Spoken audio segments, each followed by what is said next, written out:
166 Aku akan menikah.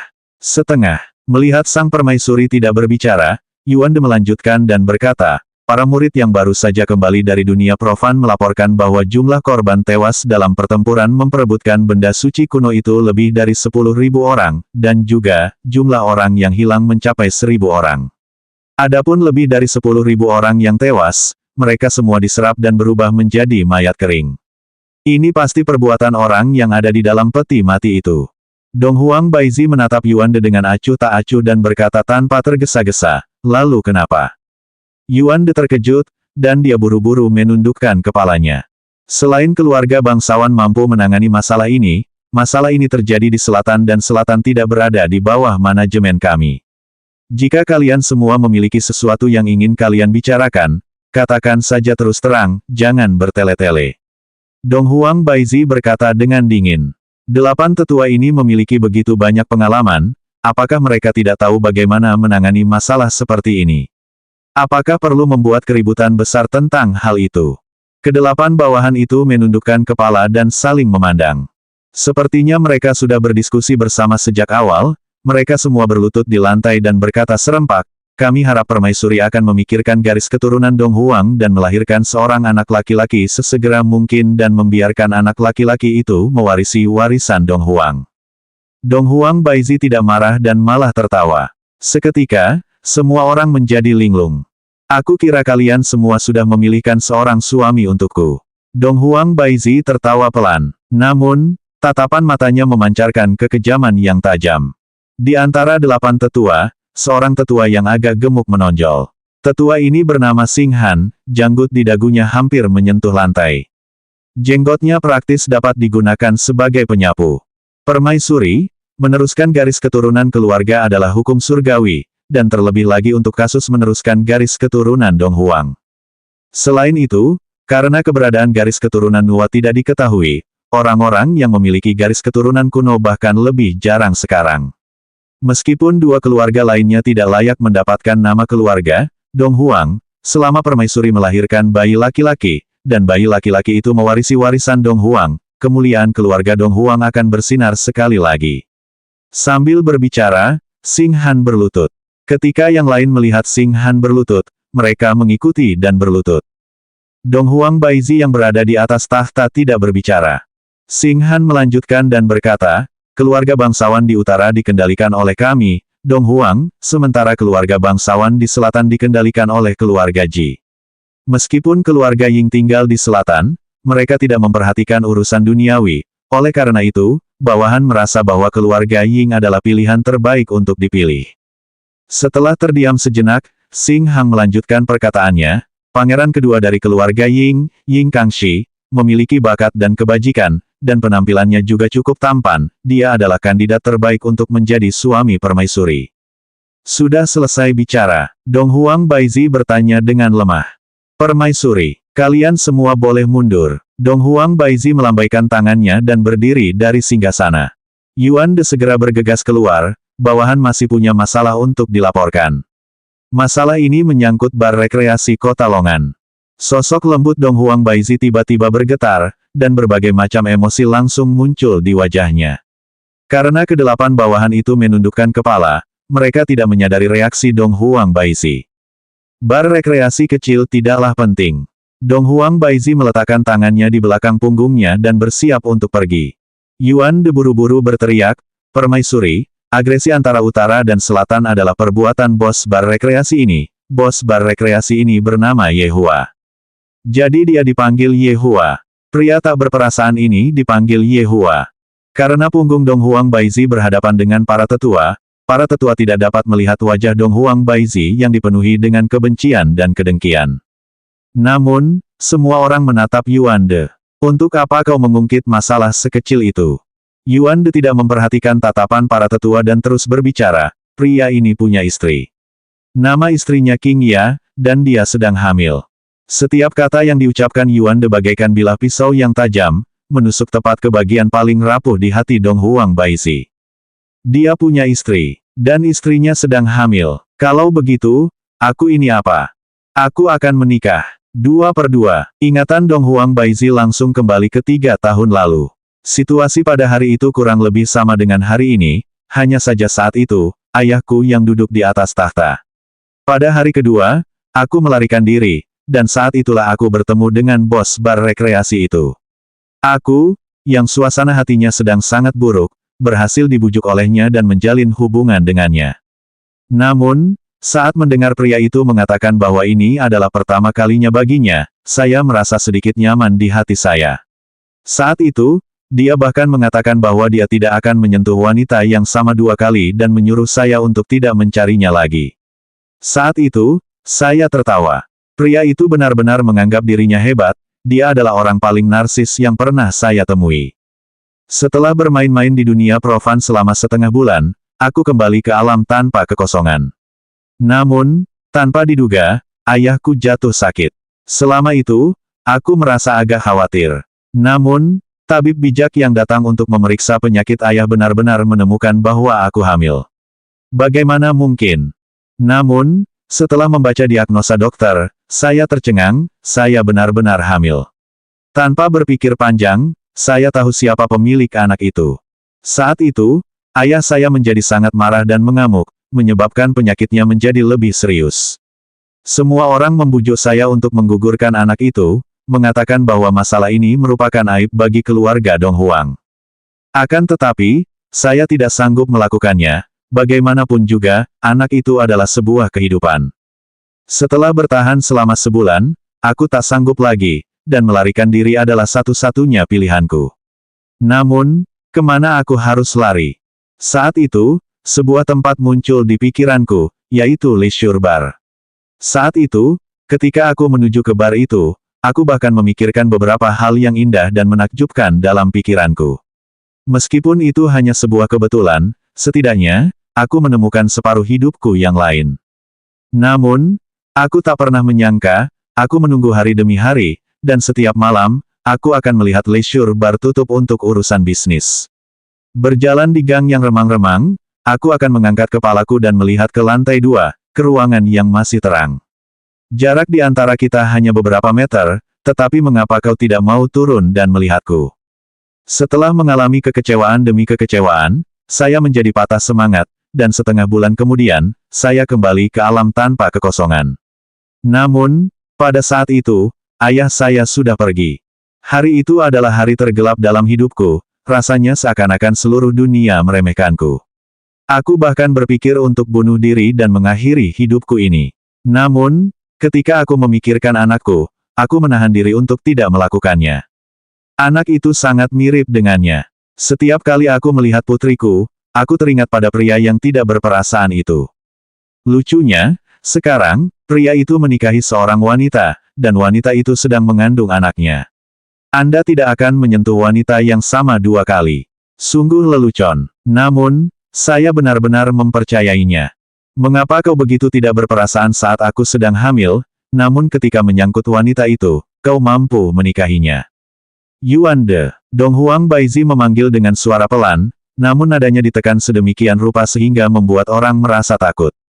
Bawahan ada di sini. Mengenai masalah pergi ke keluarga Ying untuk melamar, kamu dapat melakukan apapun yang kamu inginkan, aku akan menikah. Setelah selesai berbicara, dengan kedua tangannya di belakang punggungnya, Dong Huang Baizi pergi. Di dalam istana, 7 tetua lainnya masih belum mengerti apa yang sebenarnya terjadi, dan hanya Yuan De yang menghela napas lega. Akhirnya aku menyelesaikannya. Hei, bagaimana situasinya? Mengapa permaisuri tiba-tiba menyetujui permintaan kita? Xing Han berjalan mendekat dan bertanya dengan rasa ingin tahu. Yuan De tertawa pelan, di dalam hati sang permaisuri, ada satu orang yang selalu ada dalam pikirannya. Selama kita melenyapkan orang ini, tidak akan ada lagi yang perlu dipikirkan oleh sang permaisuri. 7 tetua itu tercengang, lalu mulai menunjukkan kekaguman mereka kepada Yuan De satu persatu. Aku tidak menyangka Yuan De benar-benar berhasil menyelidiki apa yang terjadi saat itu. Kalian semua harus merahasiakan masalah ini menyangkut gengsi keluarga Dong Huang. Yuan De tertawa, dan tak lama kemudian, dia mengikuti semua orang dan meninggalkan istana. Dong Huang Baizi tidak kembali ke kamarnya, dan saat ini dia sedang duduk di taman dan menatap bintang-bintang di langit dengan linglung. Tangannya yang halus digenggam erat, dan kuku-kukunya terbenam ke dalam dagingnya, menyebabkan telapak tangannya kehilangan warna. Setelah beberapa lama, Dong Huang Baizi berjalan menuju kamar putrinya. Sebelum dia mendekati kamar putrinya, dia mendengar suara klik keyboard. Wajah Dong Huang Baizi langsung berubah dingin saat dia tiba-tiba mendorong pintu hingga terbuka dan masuk ke dalam kamar.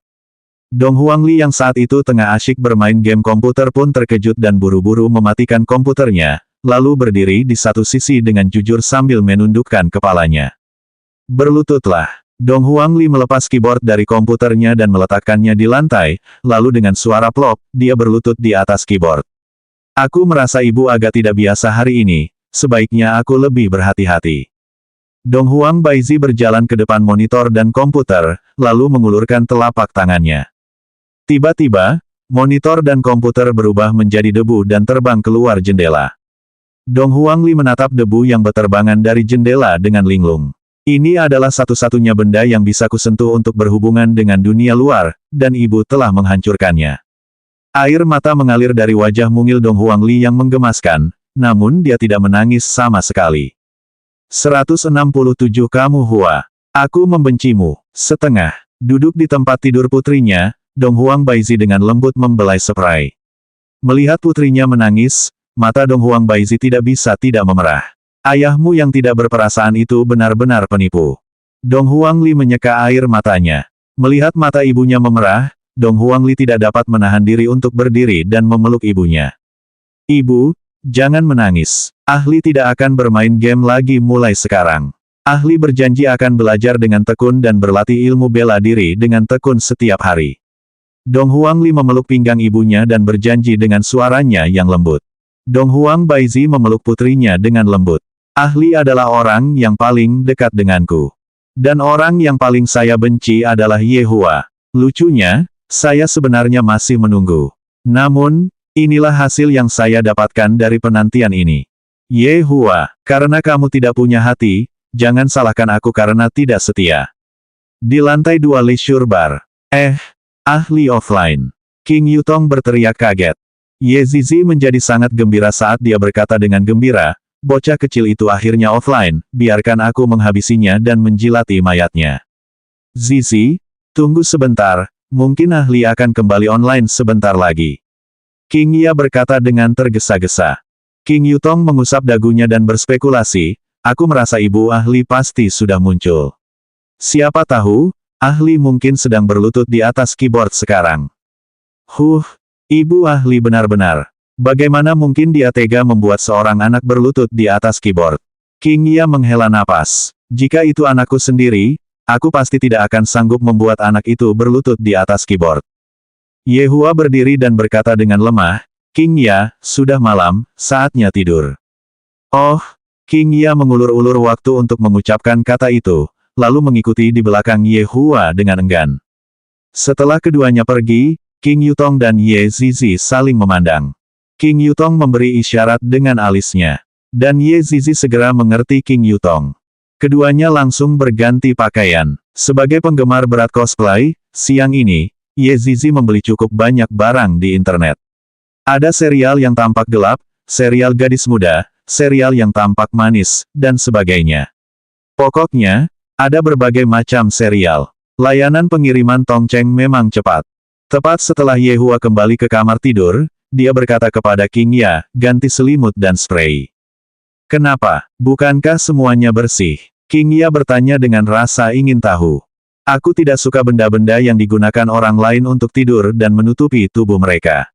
Ye Hua mendengus dan duduk di satu sisi. King Ya benar-benar bingung. Apa maksudnya dengan orang lain yang tidur di atasnya dan menutupinya? Selain kami berdua, apakah ada orang lain yang tidur di tempat tidur itu juga? Tiba-tiba, King Ya tampak teringat sesuatu. Bukankah itu hanya boneka? Aku benar-benar harus memberikannya padanya. Dengan cepat. Baiklah, baiklah, baiklah, aku akan mengubahnya, kata King Ya dengan kesal. Setelah selesai mengganti selimut dan spray baru, King Ya menghela napas, bos besar, apakah Anda puas sekarang? Ye Hua menoleh, selain aku, jangan taruh barang lain di tempat tidur lagi di masa depan. Kalau tidak, lihat saja apakah aku akan mencambukmu atau tidak. Lalala, aku mau mandi. Sambil berbicara, King Ya masuk ke kamar mandi. Di dalam kamar mandi, King Ya bahkan bersenandung mengikuti sebuah lagu. Dari kelihatannya, suasana hati King Ya benar-benar baik. Yehua meregangkan lehernya, lalu berganti pakaian tidur dan berbaring di tempat tidur. Bagiku, penguasa tertinggi, membiarkanmu memelukku hingga tertidur, betapa beruntungnya dirimu. Tanpa lama, King Ya keluar dari kamar mandi. Melihat Yehua sudah berbaring di tempat tidur, King Ya bertanya, kamu tidak akan mandi? Saya sudah mandi ketika saya kembali ke rumah tadi. Cepat pergi mandi lagi. King Ya menarik tangan Yehua dan menyeret Yehua keluar dari tempat tidur. Yehua mengerutkan kening, apakah kamu sakit mental? King Ya mendengus, aduh, bau rokoknya kuat sekali, cepat mandi. Yehua menghela nafas. Wanita ini benar-benar merepotkan. Kamu Hua, aku membencimu. 2/2. 5 menit kemudian, Yehua keluar dari kamar mandi. King Ya yang berada di tempat tidur saat ini sedang memesan tiket pesawat. Melihat Yehua keluar dari kamar mandi, King Ya menjadi linglung sejenak, begitu cepat. Yehua tidak mengatakan apa-apa saat dia berbaring di tempat tidur dan menarik King Ya ke pelukannya. Wajah cantik King Ya memerah. Orang ini akhir-akhir ini semakin tidak tahu malu. Dulu, dia berharap aku menjauh darinya, dan sekarang, dia berharap aku selalu bersamanya 24 jam sehari. Namun, berbaring dalam pelukan Yehua benar-benar nyaman.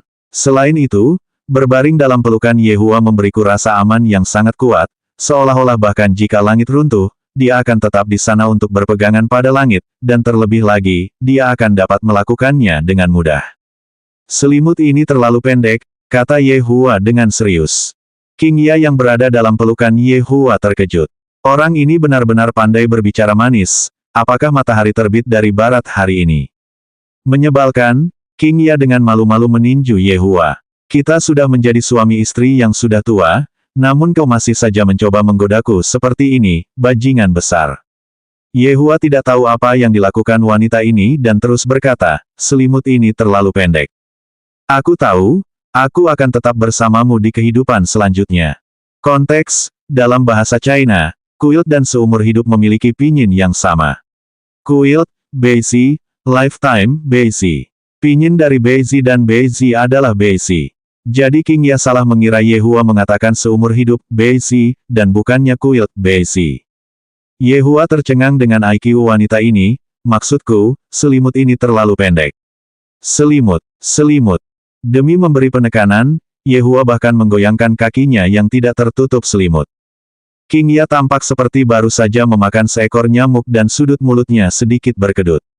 Sebenarnya aku mengira Yehua mengatakan bahwa hidup ini terlalu pendek, aku tidak menyangka bahwa dia berbicara tentang selimut. Lalu, baru saja, aku bahkan mengatakan itu. Ah, sungguh memalukan.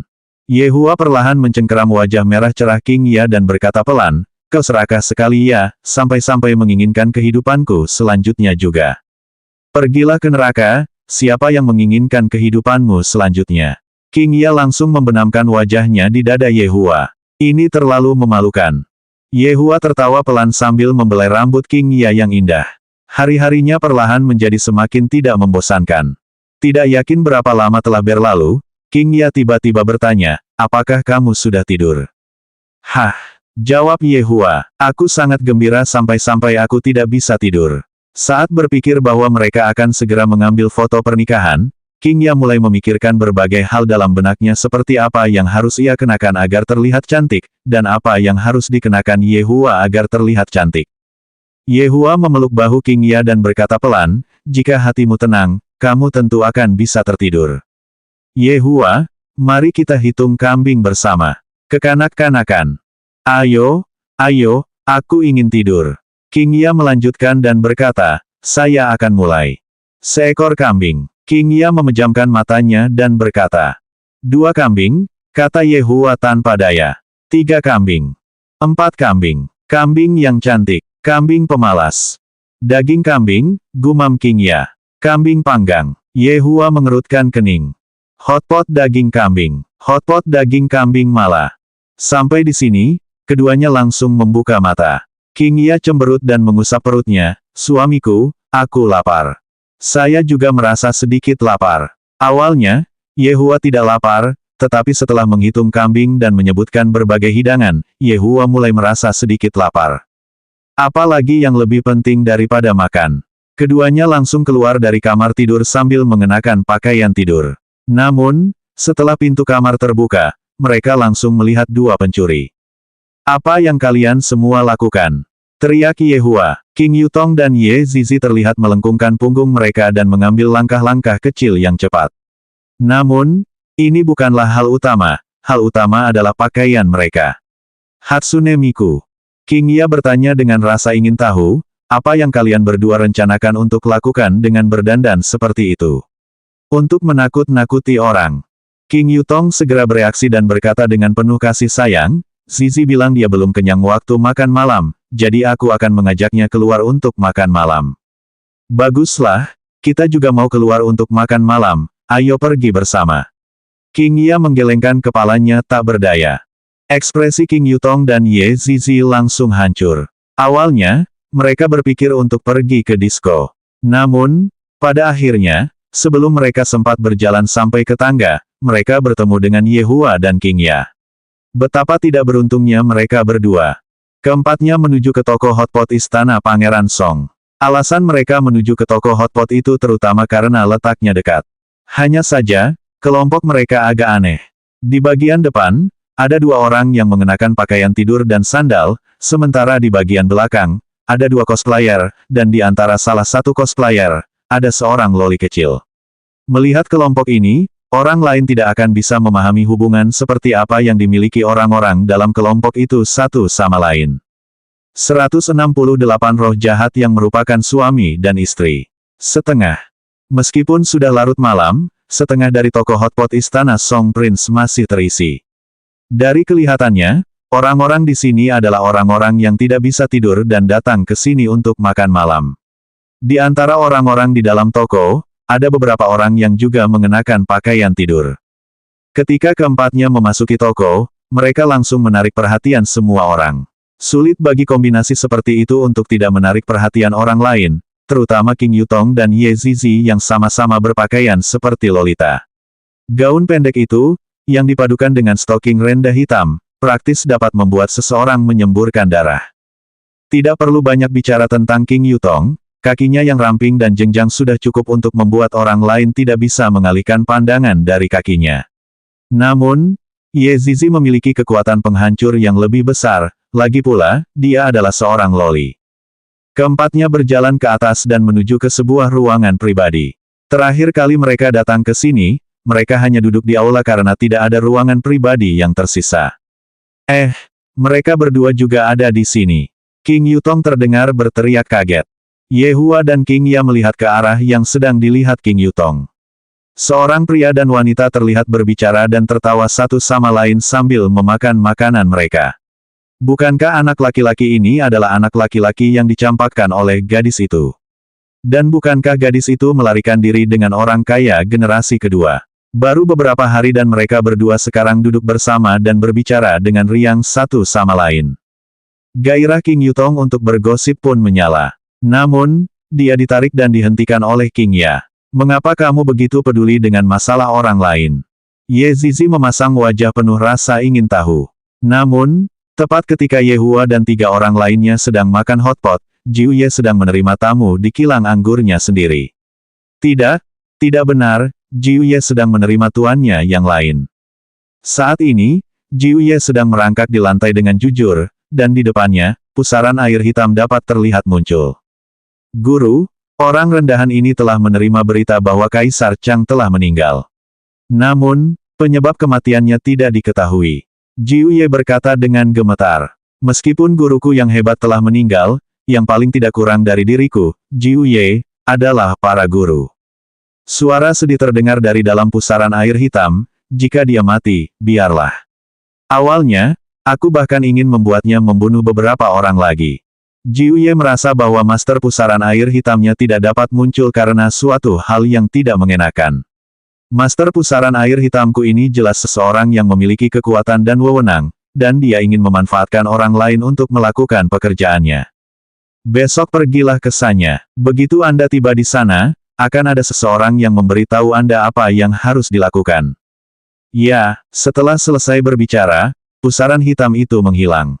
Jiuye perlahan berdiri dan menghembuskan napas. Bagi saya, untuk bisa naik ke posisi ini, itu juga berkat bantuan dari semua guru saya. Hanya saja, bagaimana Kaisar Chang bisa meninggal begitu saja? Awalnya, masih banyak hal yang ingin saya lakukan padanya. Sayang sekali. Jiuye mengeluarkan ponsel titanium gold 8848 miliknya dan membuka WeChat. Setelah Jiuye menemukan kontak orang yang dicarinya, ia mulai mengetik. Tuan, pusaran air hitam ingin aku melakukan perjalanan ke sana besok. Setelah mengirim pesan, Jiuye mengambil sebatang cerutu, memotong ujung cerutu, lalu duduk dengan nyaman di sofa dan menunggu balasan. Ding! Jiuye segera memeriksa balasannya. Perhatikan perubahannya dengan tenang dan tunggu pesanan saya. Ya, Jiuye tertawa. Orang-orang hebat itu benar-benar tidak punya hal yang lebih baik untuk dilakukan, mereka selalu membunuh di sana-sini. Untungnya, otakku masih berfungsi dengan baik. Namun, aku benar-benar penasaran dengan apa yang akan terjadi di sana dalam beberapa hari mendatang. Roh jahat yang merupakan suami dan istri. 2/2, di sebuah taman di kota Longan, taman itu gelap gulita. Namun, di dalam taman, ada dua sosok yang duduk di bangku taman. Kedua sosok itu berkilauan, dan ketika seseorang berjalan mendekati mereka, mereka bahkan dapat mendengar suaranya. Biu biu biu. Kedua sosok itu adalah Dit Mage dan Sun Fang. Keduanya tidur di taman setelah mereka pindah dari rumah dan mendapatkan kembali uang sewa. Baik Dit Mage maupun Sun Fang sedang memegang ponsel mereka, dan di sisi mereka, ada pengisi daya portabel. Keduanya menekan layar ponsel mereka dengan sekuat tenaga, terutama Sun Fang, dia tampak seperti musuh layar ponsel. Tiba-tiba, sebuah peringatan muncul di ponsel Dit Mage, yang menunjukkan bahwa baterai ponselnya hampir habis. Dit Mage mengambil pengisi daya portabelnya dan memeriksanya, pengisi daya portabelnya telah kehabisan baterai. Seketika, Dit Mage mengirim pesan WeChat ke Sun Fang.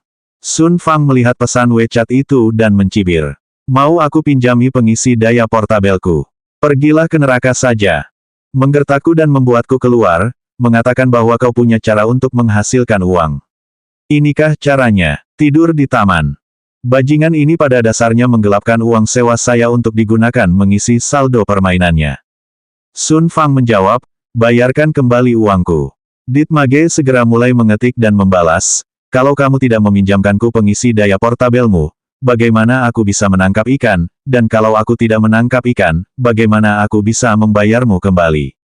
Meskipun apa yang baru saja diketik Dit Mage tampaknya masuk akal, Sun Fang tidak akan tertipu olehnya.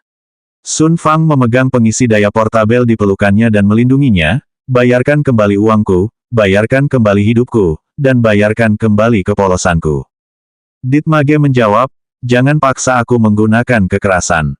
Sun Fang sama sekali tidak takut, kamu bisa datang dan mencoba. Dit Mage terlihat meletakkan ponsel kesayangannya bersama dengan pengisi daya portabel yang ada di sampingnya, lalu menekan Sun Fang ke bangku. Adegan ini, agak memikat. Kerangka terkutuk, lepaskan aku.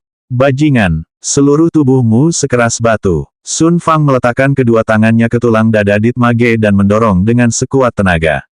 Namun, bagaimana mungkin kekuatan sekecil itu bisa menandingi Dit Mage? Jie, terjemahan kekaisaran, apakah kau akan meminjamkannya kepadaku atau tidak? Meskipun Sun Fang tidak tahu apa yang dikatakan oleh penyihir maut, dia tampaknya dapat merasakan apa yang dikatakannya. Aku tidak akan meminjamkannya kepadamu, enyahlah. Dit Mage terlihat sedang meraih pengisi daya portabel. Namun, posisi yang dituju Dit Mage tampak agak melenceng. Keduanya tampak seperti ditekan tombol berhenti. Dit Mage merasakan benda di tangannya agak lunak, lalu dia mencoba menekannya lagi. Mata Sun Fang yang indah terbuka lebar. Aku benar-benar diserang oleh tengkorak di dadaku. Kerangka tak tahu malu, aku akan membunuhmu hari ini. Sun Fang terlihat berubah dari pasif menjadi agresif saat dia menekan Dit Mage ke bangku. Reaksi Dit Mage cepat saat dia menekan tangannya ke. Sun Fang menatap kosong ke arah tangan tulang yang ditaruh di dadanya dan ekspresinya menjadi sangat tenang. Di bawah malam yang gelap dan berangin, kau benar-benar berani mengambil seorang pria dengan paksa, roh wanita jahat. Hari ini, aku, Dou Fuxi, harus mewakili surga untuk menegakkan keadilan dan menyelamatkan pria tak berdosa ini. Seorang pemuda yang mengenakan jubah tau kuning dan membawa pedang kayu persik di punggungnya tiba-tiba terlihat muncul. Ketika pemuda itu muncul, dia terlihat memegang jimat spiritual di tangannya. Perintah hukum yang tergesa-gesa, Dou Fuxi melemparkan jimat spiritual berwarna kuning, dan jimat itu menempel di dahi Sun Fang. Pada saat ini, Sun Fang menerima 100.000 poin kerusakan. Apakah kamu buta? Baguslah, aku tidak punya tempat untuk melampiaskan kemarahanku. Kau bisa menganggap dirimu tidak beruntung. Sun Fang merobek jimat spiritual yang menempel di dahinya, dan setelah melihat itu, Dou Fuxi menjadi pucat karena ketakutan, roh jahat. Kau punya sedikit keterampilan. Lihat saja bagaimana aku akan menaklukkanmu hari ini. Taklukkan adikmu yang sialan itu. Sosok Sun Fang melesat maju, dan sosoknya berubah menjadi bayangan.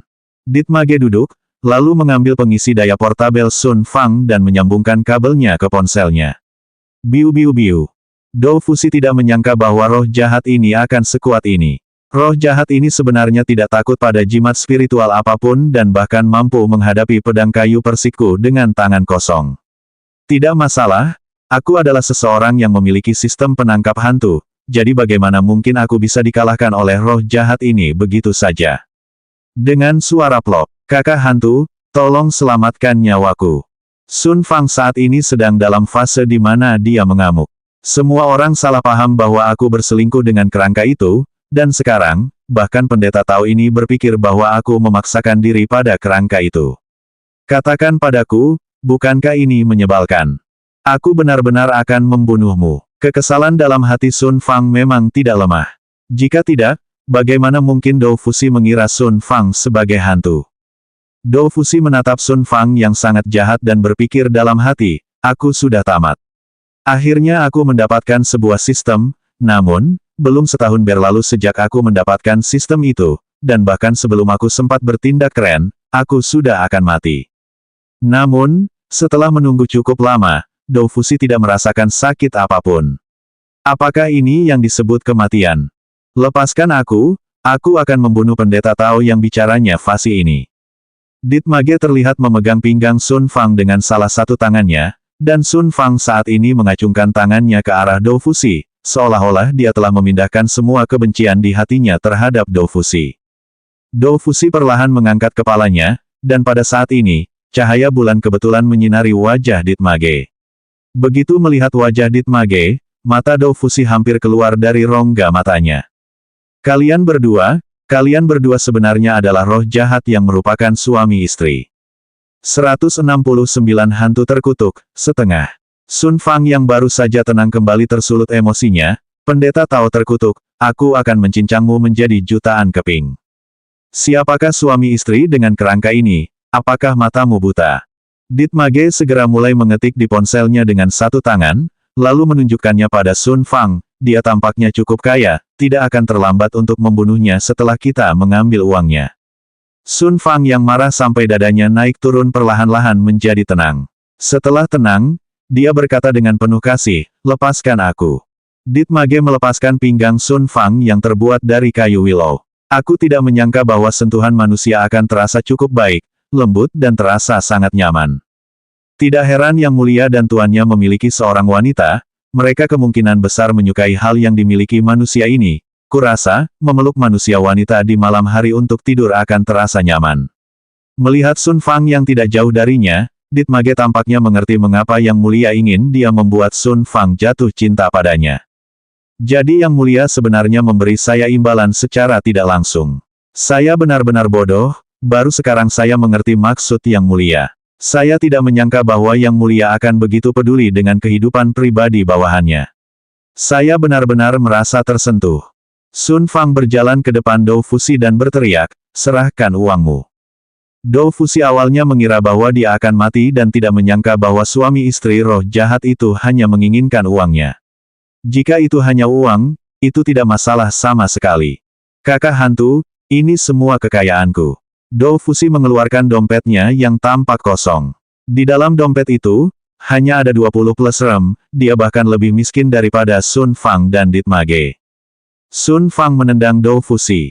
Sepertinya amarah Sun Fang sangat besar.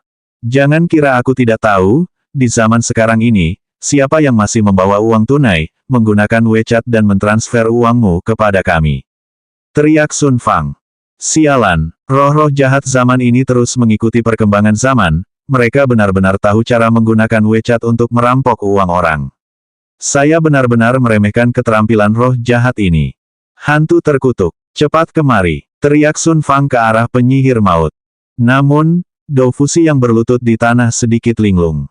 Hantu terkutuk, apakah roh-roh jahat di zaman ini begitu sayang satu sama lain? Kakak hantu, aku juga tidak kaya. Sekarang, hantu semakin sedikit, sebagian besar hantu telah ditangkap oleh beberapa sekte besar. Aku benar-benar tidak punya banyak uang. Dou Fusi memohon dengan menyedihkan. Jadi kamu yatim piatu. Jangan coba-coba berdalih, transfer uangmu sekarang. Hati Dou Fusi berdarah. Setelah menambahkan WeChat Dou Fusi, Sun Fang berteriak, transfer 10.000 rem terlebih dahulu untuk saat ini. Bahkan hantu juga tahu bahwa batas transaksi harian WeChat adalah 10.000 rem.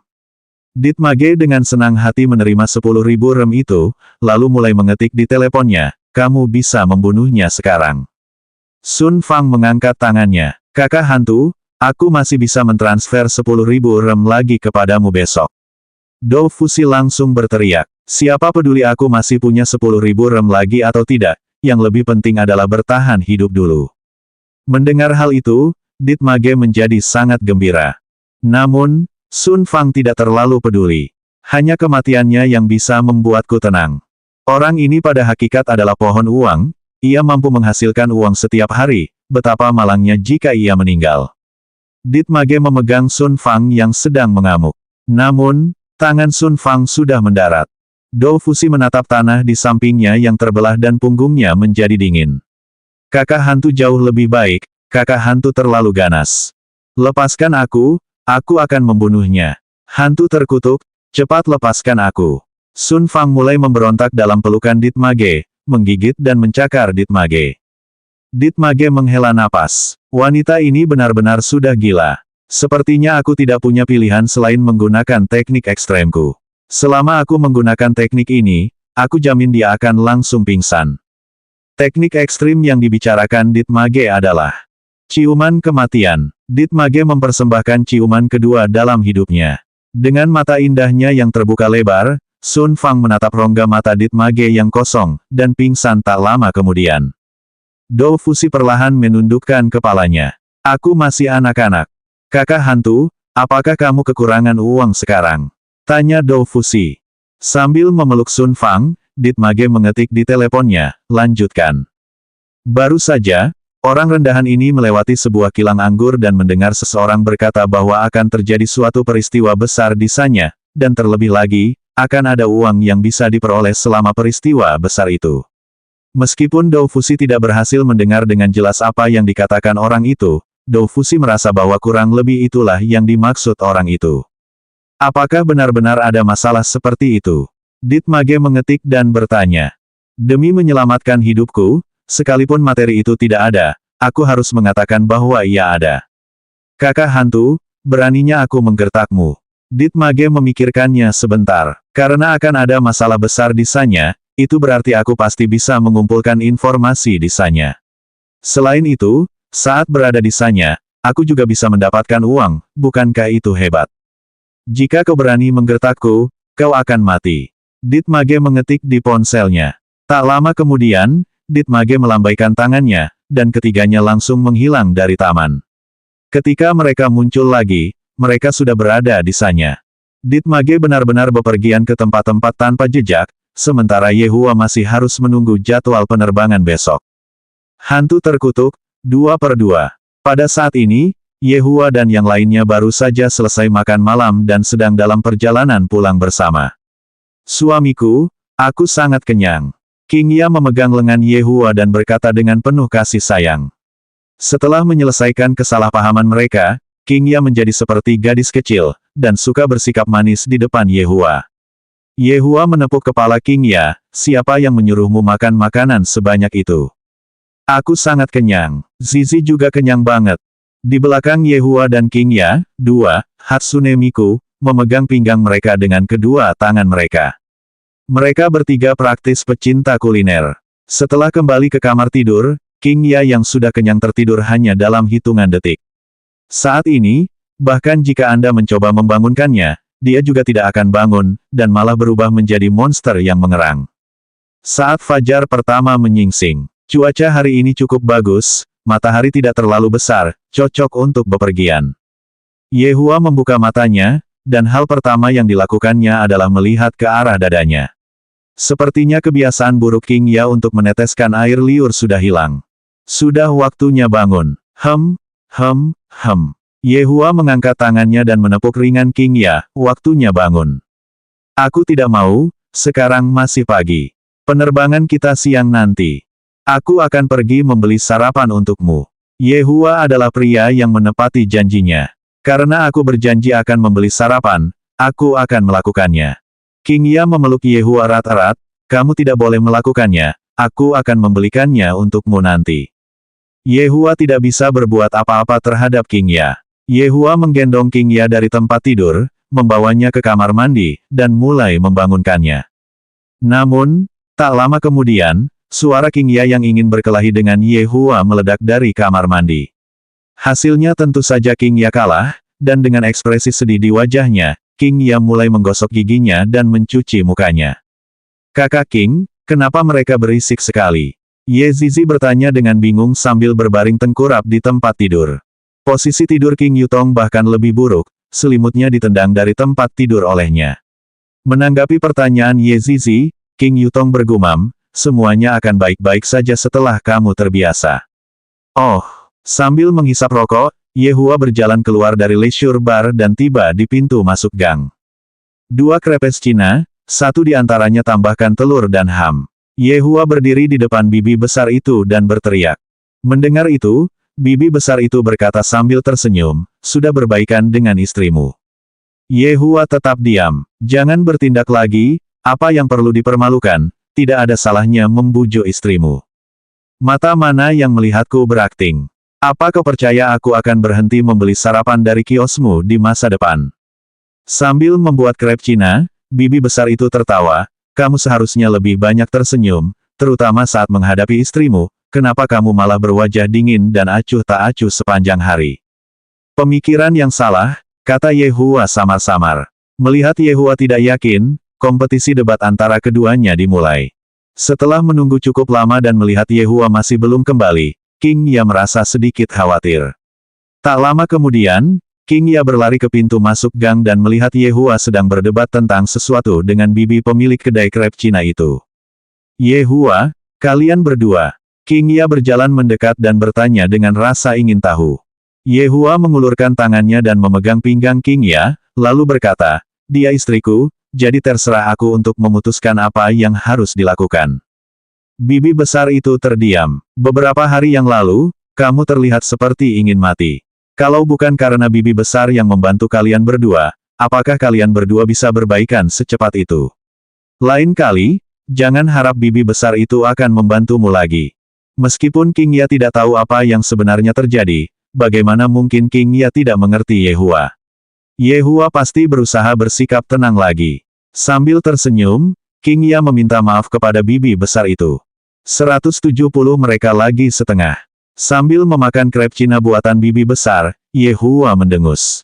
Kalau bukan karena krep Cina itu enak, aku tidak akan datang dan membeli sarapan dari warungmu.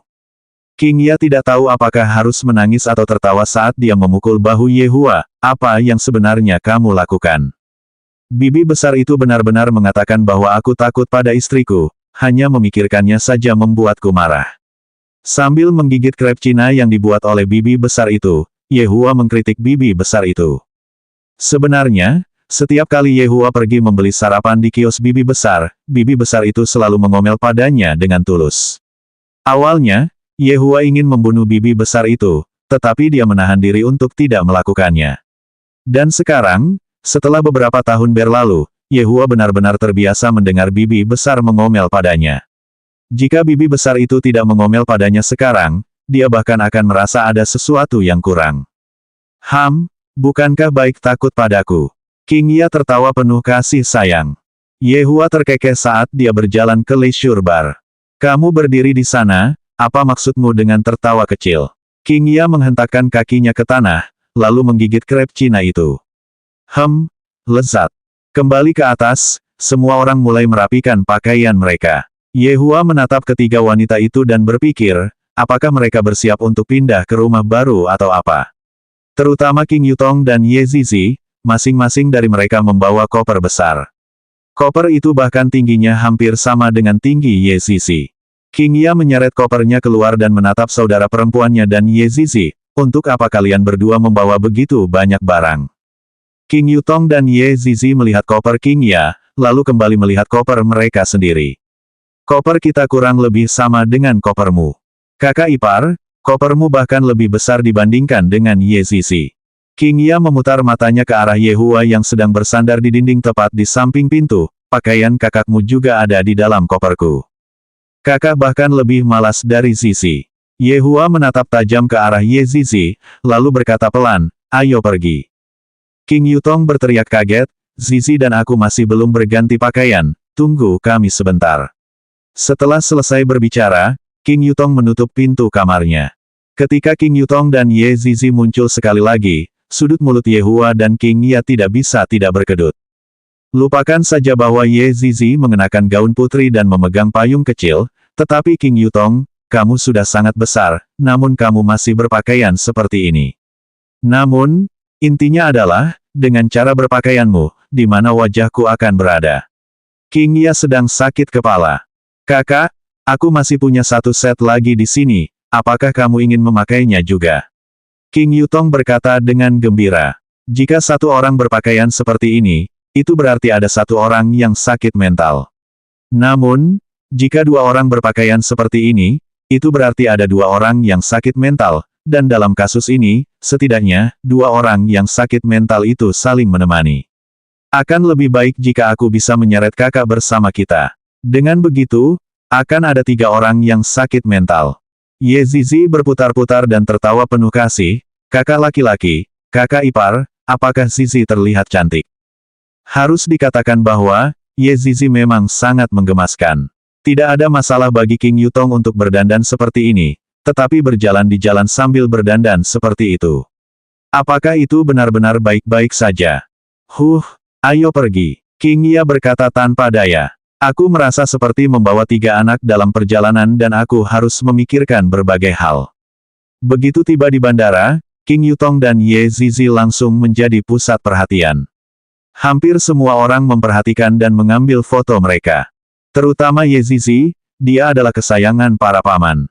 King Yutong dan Ye Zizi sangat murah hati, berpose dengan berbagai macam pose agar yang lain bisa mengambil foto.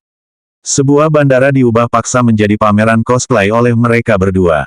Kalau saja King Ya tidak menyeret mereka berdua pasti bisa bermain-main seharian penuh. King Ya akhirnya tahu mengapa Yehua berkata bahwa akan ada lebih banyak penderitaan yang harus ia tanggung. Pikiranku sangat lelah, aku hampir bertindak sebagai pengasuh bagi mereka berdua. Sesampainya di ruang VIP, keduanya akhirnya tenang. Namun, keduanya masih berdiskusi tentang berbagai jenis pakaian satu sama lain. Kepalaku sakit sekarang ya, sambil duduk di sofa dan membaca majalah, Yehua berkata dengan lemah. King Ya menghela napas. Seharusnya aku mendengarkan Yehua saat itu.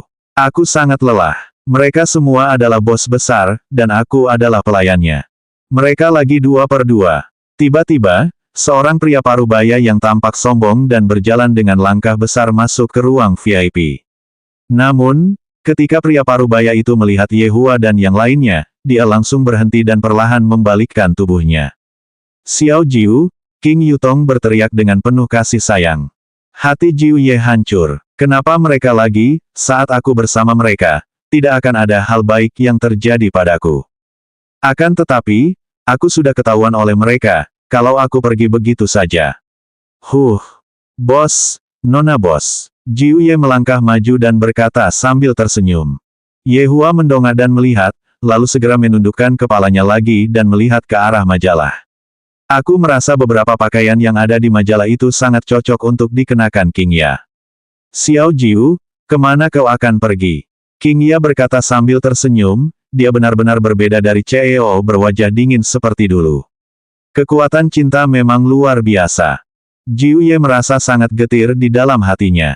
Tolong, jangan biarkan mereka pergi ke tempat yang sama dengan yang akan saya tuju, Nyonya Bos, saat ini saya sedang bersiap untuk berangkat ke sana.